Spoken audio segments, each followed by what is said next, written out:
college graduates, which makes this day even more special.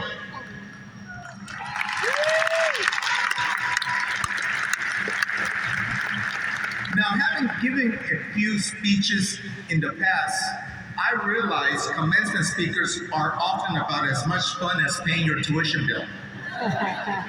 So let me put you at ease. Let me put you at ease because I subscribe to a piece of advice handed out by former Governor of New York, Mario Cuomo, who said, and I quote, "Commencement speakers need to think of themselves as bodies at an old-fashioned Irish wake. You are needed to have the party, but no one expects you to say very much." I'll try my best to remember this throughout my address.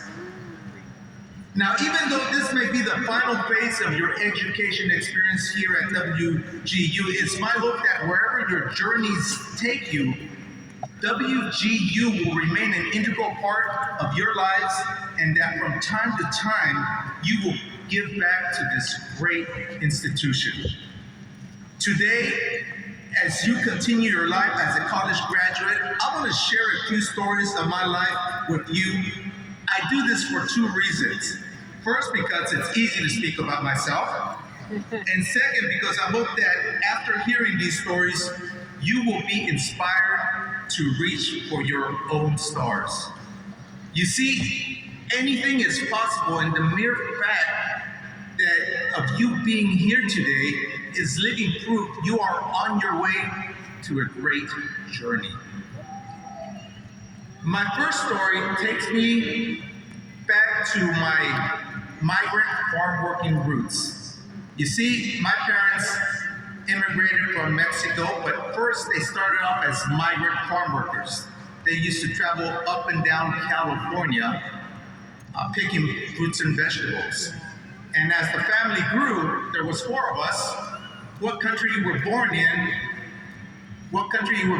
depended on what month you were born in, because we spent 9 months in California, 3 months in Mexico.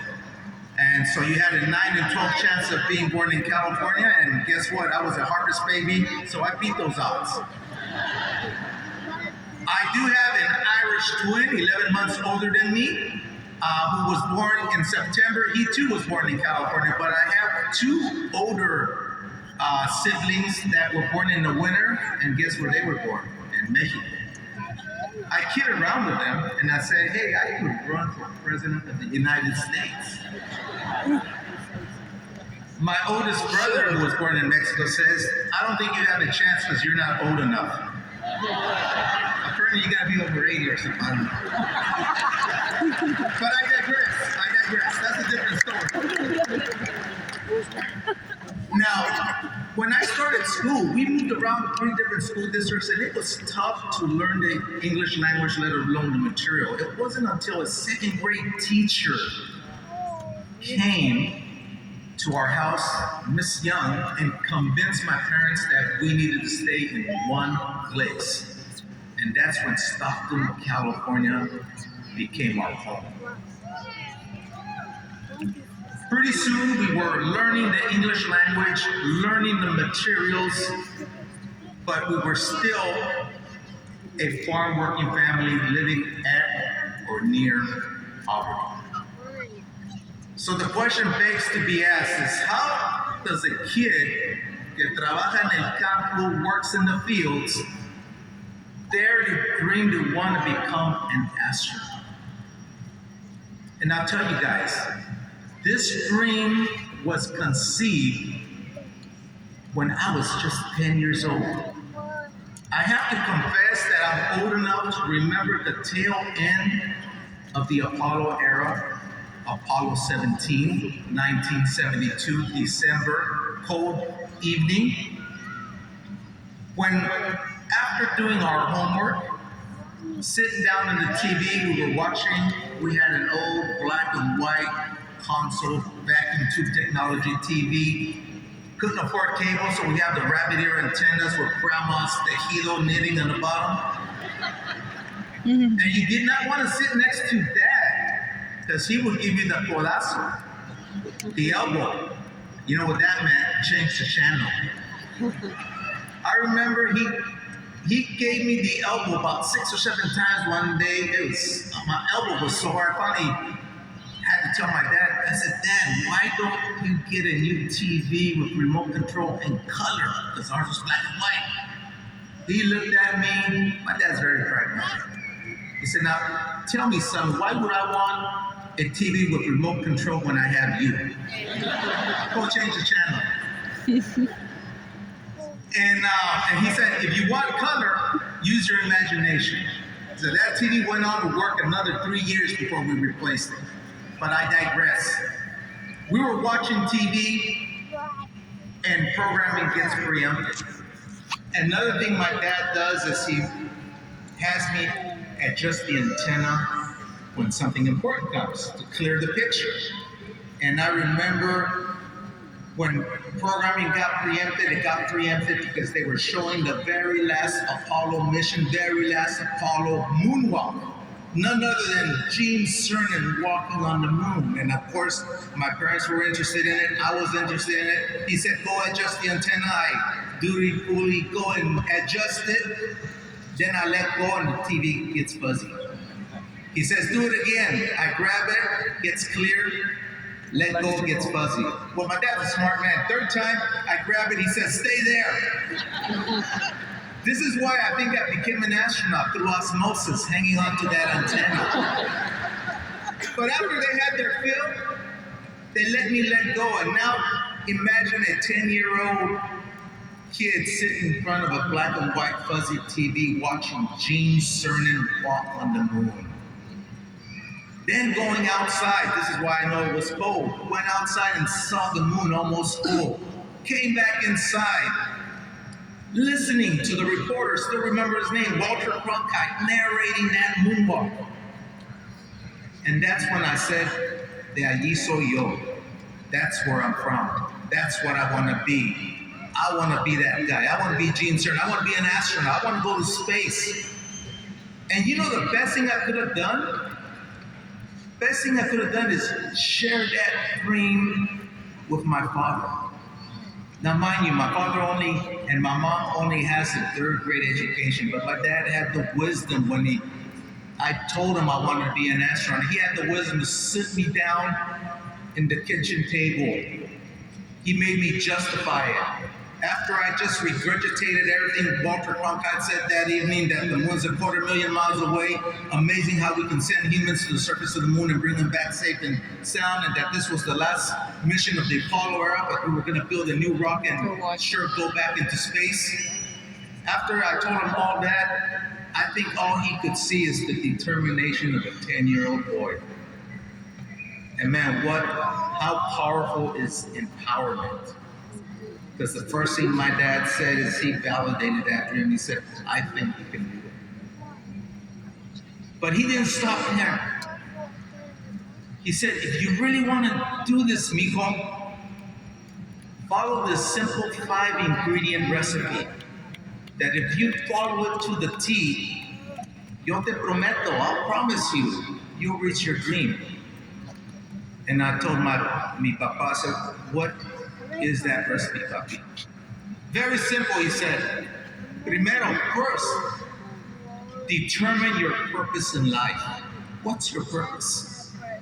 And man, I yelled it out. I said, I want to be an astronaut.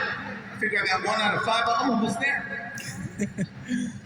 He said, second, recognize how far you are from your goal. I looked down at our half-peeling linoleum kitchen floor. We lived in a 2-bedroom dilapidated rental in the worst part of Stockton, California. And I told my dad, don't get mad, papi, but we can't be any further than this.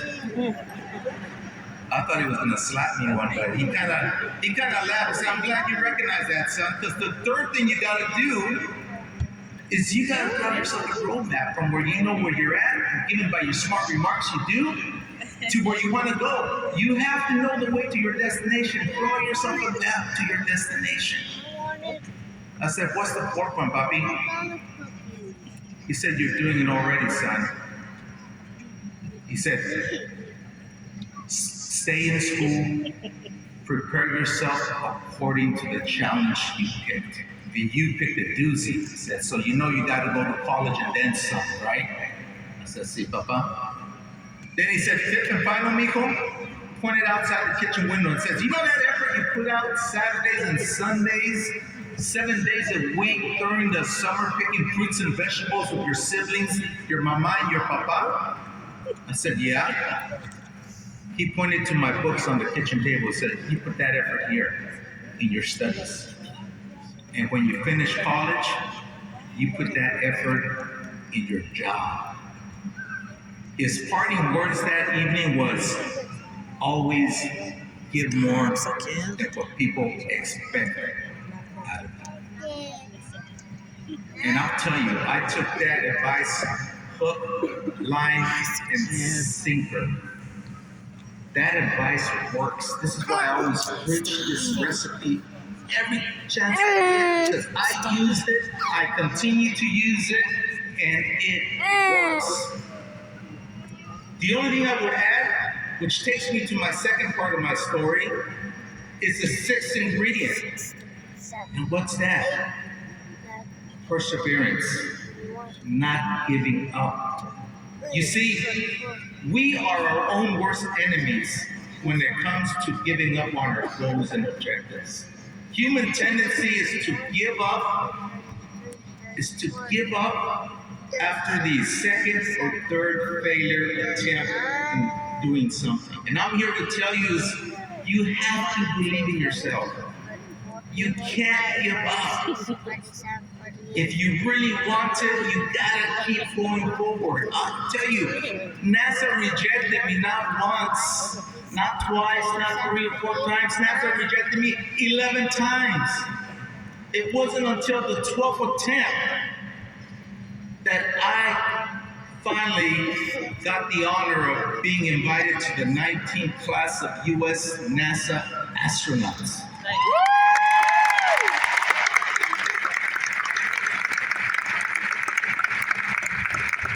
Now, armed with my father's recipe, I went to graduate high school, went to college, got my first job at Lawrence Livermore Lab, a premier defense-oriented lab, and started working on developing an X-ray laser. And I started applying to NASA. I remember I got my first rejection letter. I actually liked it, even though it was a rejection. Because it was a cool, it had the NASA meatball letterhead, all official and everything. But it didn't even have my name. It said, "Dear applicant." But it had some good news, bad news, and then good news. The first good news, as I read the letter, it says, "Dear applicant, upon reviewing your application, we concur that you meet the minimum requirements to be considered for an astronaut position." I said, "Orale, they think I can be an astronaut." You know? Then comes the bad news. Unfortunately, more than 12,900 people meet these minimum requirements. And they said, out of these 12,900, we select 100 finalists. From these 100 finalists, we select 10 to 15 astronauts. Unfortunately, you're not one of them. So that was the bad news. Then the good news. Feel free to reapply again. So, that first letter, I framed it. I put it in the back of my wall, and when my colleagues came, I said, "Hey, that's right." Yeah. Pero then I get the second, the third, the fourth, the fifth, the sixth rejection. Well, no one likes rejection. Everybody has their limits. Even I. And I'll tell you, that sixth rejection letter, I did not frame. I scrunched it up. I threw it. I was in my house. I threw it in our little round garbage can, and guess what? I missed. Couldn't even get that right. But God works in mysterious ways. Because had that letter went into the garbage can, my wife would have thrown the garbage out. Nothing would have happened. I would have quit applying the NASA program. The fact that it missed, she picked it up. Curiosity got the best of her. She opened it up and she saw that it was a rejection letter from NASA, scrunched up. She's a smart lady. She puts two and two together and figures out that I'm giving up. So she approaches me and she said, "Mijo, what's this?" And I said, "Oh man, perfect time to get some pity points. I'm gonna say, poor me, NASA doesn't want me, and maybe like my grandma should give me a cup of hot cocoa and some French bread, make me feel better." Well, guess what? I told her my sad story. No hot chocolate. No pity points. So she catered to my ego. She looked straight at me. And there's nothing worse your spouse can say to you. When she looked at me and she said, "So you're a quitter?" Orale, those are fighting words. And I told her, "No, I'm not a quitter." I said, "Pero no manches, I mean 6 rejections. It's clear that NASA doesn't want me." And she looked at me and she said, "You know, Jose, I agree with you. NASA didn't want you the 6th time, didn't want you the 5th, 4th, 3rd. I said, but," and she made me read the last sentence out loud. I said, "Read the last sentence out loud for me." Of course it was, "Please feel free to reapply." She said, "If you don't apply the 7th time, I know one thing, you're not gonna get selected. And if you don't apply the 7th time, you're gonna be wondering, you're gonna have that little worm of curiosity in you, wondering, what if I had applied the 7th, the 8th, the 9th time? And that little worm of curiosity is going to eat you from inside, and you're going to grow up to be a bitter old man, and I don't want to be married to a bitter old man. So ponte las pilas. You better think about it." And she walked away saying something that changed everything. She said, "I don't know what they have that you don't." Meaning the people that got selected. And you know what? I couldn't answer that question. I had not done my homework. I was too focused on minimum requirements, which I fulfilled, but didn't bother to see what else I needed. Once I did that, I found out they were all pilots, and guess what? I became a pilot. Don't be afraid to invest in yourself. Then I thought they were all scuba divers. Help que la fregada. Now I got to become a scuba diver. Certified. So I became basic, advanced, master, and rescue certified. I wanted to make sure NASA knew I knew how to scuba dive. So this leads me to a 3-element strategy of reaching your goal. I gave you the 6 ingredients, but the 3-element strategy is, first element is you got to meet the minimum requirements to fulfill your objective. Everybody gets that. When you want to be something, you say, okay, what are the requirements? So I had done that expertly. But the second element was compare yourself with the people you want to be like, and don't be afraid to invest in yourself. And that's when I started becoming a pilot, scuba dive, rated, and all these things. But the third thing in that 3-element strategy is differentiate yourself from the competition. And that came, it was mentioned, I worked in the nuclear non-proliferation arena, traveling to Russia. No one wanted that job at Lawrence Livermore National Lab because it involved traveling 6 or 7 times a year for 3 to 4 weeks at a time to sunny Siberia, helping the Russians take control of their nuclear stockpile. But you gotta be strategic with your career, guys. I had read a few months back that the US and Russia signed an agreement to build what was gonna be the International Space Station. It didn't take a rocket scientist to figure out, even though I am one, but it didn't take a rocket scientist to figure out that we were going to be working with the Russians up in space. It behooved me to get this job, because if I got this job, I could go to my boss and say, "Boss, I want to take a one-on-one Russian language class so I can do my job better in Russia." And he said, "We have an education budget, knock yourself out, so yeah, it turns out you know 2 languages. It's pretty easy to learn a 3rd language because your mind's already wired like that." So that's what I did. And then that's when NASA finally started to take note. And that's when they invited me to be part of the 19th class of astronauts. Now, when you become an astronaut, thank you.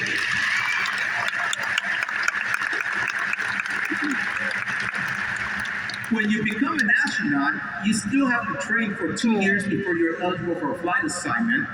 And let me tell you, you learn how to fly jets, you learn how to do EVA spacewalks, you do water, land surround, you do a bunch of things, and every Friday you have a written test, an oral test, and a simulation test. It's like being in finals week for 2 years in a row. I thought the hard part was getting selected. No, be careful what you wish for, because the hard part was right in front of me. After that, you get assigned to a mission.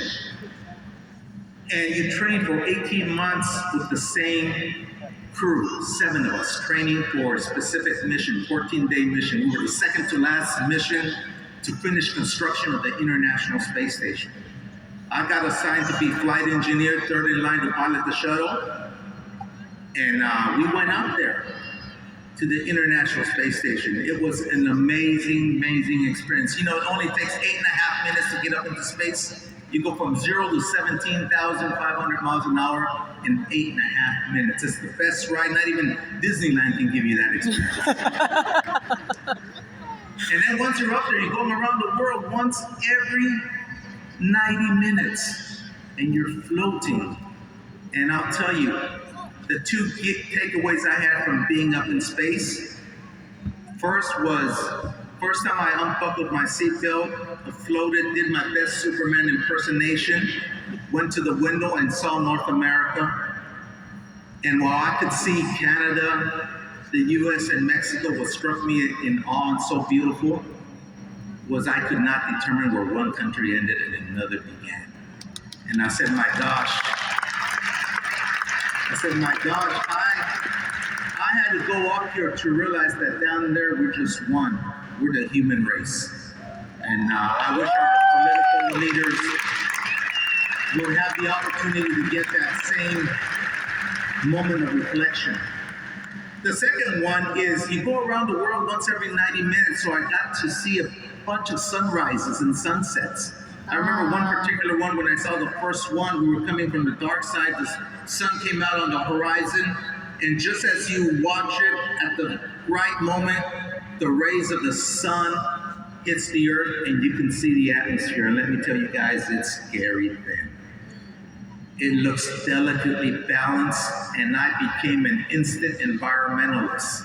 And I promised myself that I would tell everyone, we need to be good stewards of our environment if we're to leave it in as good or better condition for our kids, grandkids, and great-grandkids. So please keep that in mind. Well, I'm sure you are now wishing that I was that fellow at that Irish wake. So I like to close with these final thoughts. A lot of opportunities are going to present themselves to you. Take advantage of them, and take advantage of the fact that people want to help you. The people around you are important. They will be your greatest assets. They, along with setting your goals, adding perseverance and willingness to work hard, are the key ingredients to success. Believe me when I say success is no accident. The mere fact you are here today is no accident. You worked hard for this day. Now keep planning and working towards your success. Muchas gracias and God bless. That's so cool.